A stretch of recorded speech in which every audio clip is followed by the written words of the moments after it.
Today I'm going to show you how to make your own potent and powerful herbal extract.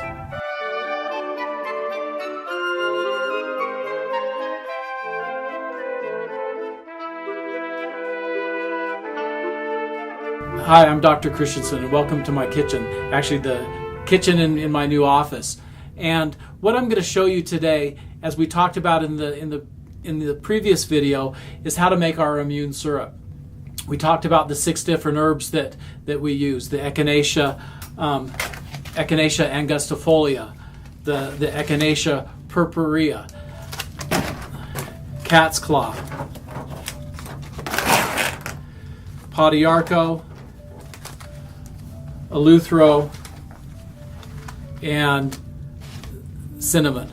And cinnamon, if you'll notice here that we use actually what's called cinnamon chips, or it's not the powdered cinnamon that you're used to, but it's more in a it's not the powdered cinnamon that you put on your oatmeal, but it's cinnamon chips or flakes of the bark. When we make an alcohol extract, you need to understand that the purpose of the alcohol is to pull the medicinal properties out of the herb and put it into the solution. And so I tell people the alcohol that we use is a tool rather than a beverage. And so it's important to understand that. If you look at alcohol as compared to water, water is like an oxygen with a hydrogen and a hydrogen that it's holding on to.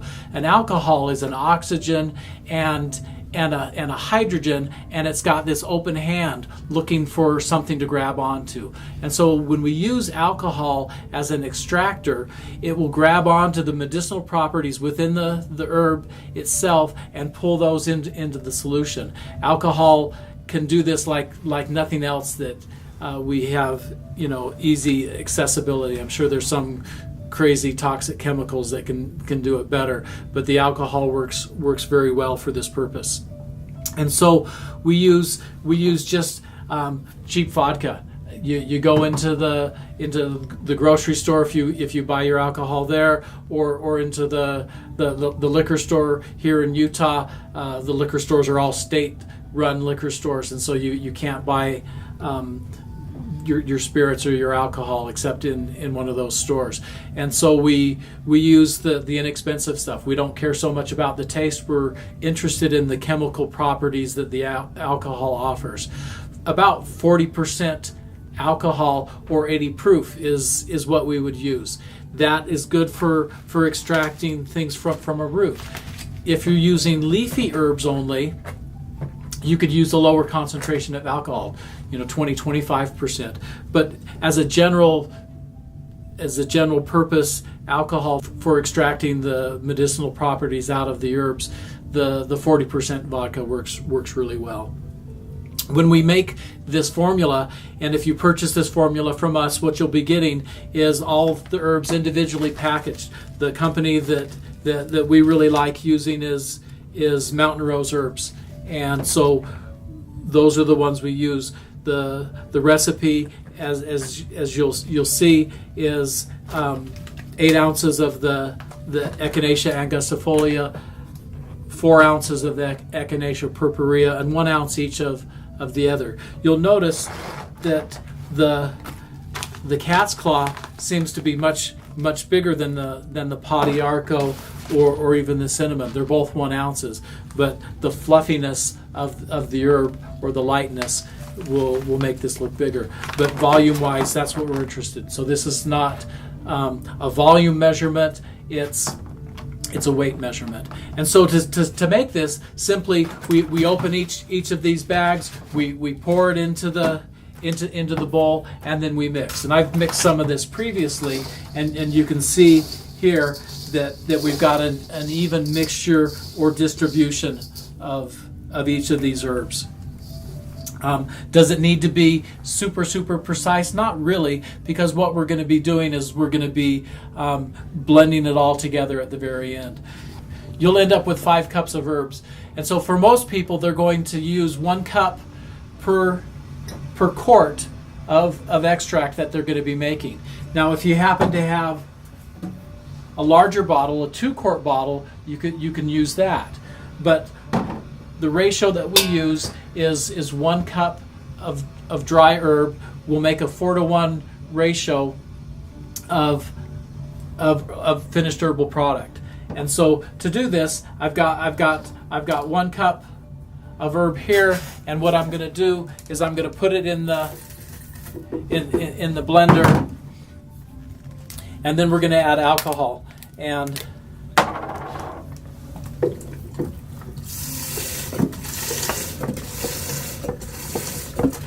so again, pay attention to your blender. We use a BlendTech, and I really like those. You don't want to get it more than 32 ounces because I've got to dump all of this into my bottle.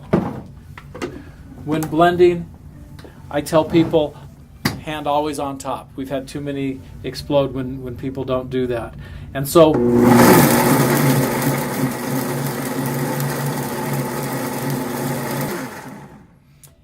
when I use the BlendTech, I just put it on the smoothie setting, and it blends it for about 40 seconds.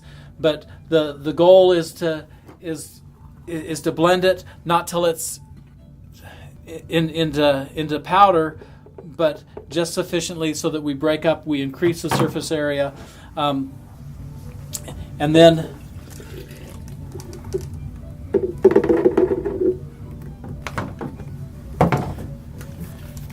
and what you can do, move the blender, add a little more of that to get everything out. If I was going to be blending all 5 cups, I wouldn't be so concerned with blending and getting every particle out until I did the last dose. Add your liquid to the top. I like the liquid in the jar to go right at the break of the neck. Once I've done that, what we do is we simply put a lid on it, and this is going to be shaken a couple times every day to increase the circulation and the maceration, and again get the good stuff out of the herb and into the solution. And so what you'll be doing with this, you're going to be doing five jars. You'll have labels that will be able to go on each jar. We always label and date our jars. There's no remembering what it is. And so that's an important thing. So for 2 weeks, this is going to sit on your kitchen counter. You're gonna shake it up a couple times a day, and then after that 2 weeks period, you're ready to strain. And so you can use the provided paint strainers that we have in the kit, or if you're local here, people bring their jars back to us and we strain them with our herb press, and that way we can get, gosh, after 4 tons of pressure, the pulp comes out dry for our use.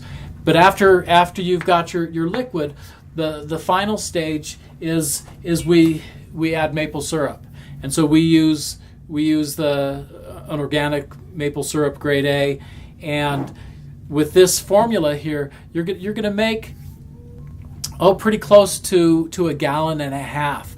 That's a lot of immune syrup. However, we find that if you make it in a large dose, you don't tend to be so stingy with it. And so when we take this from a dosage standpoint, once you've added the maple syrup, which adds a little bit of flavor, your flavor with this formula is going to be predominantly maple syrup and cinnamon. It tastes pretty good. My kids have actually put it on pancakes before. And so by adding the maple syrup, it acts as an additional preservative, and it acts as a little bit of flavor. And so the children usually really like taking this, and that's important. If something tastes horrible, it's going to be a hard sell getting your kids and your family to take that.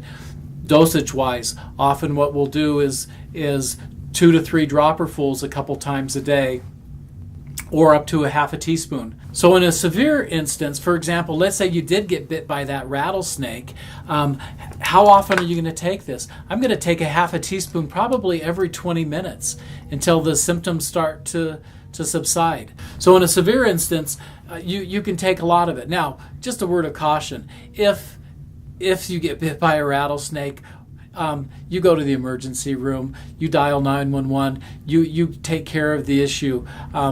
We're just giving an example in an extreme case where you do not have those resources.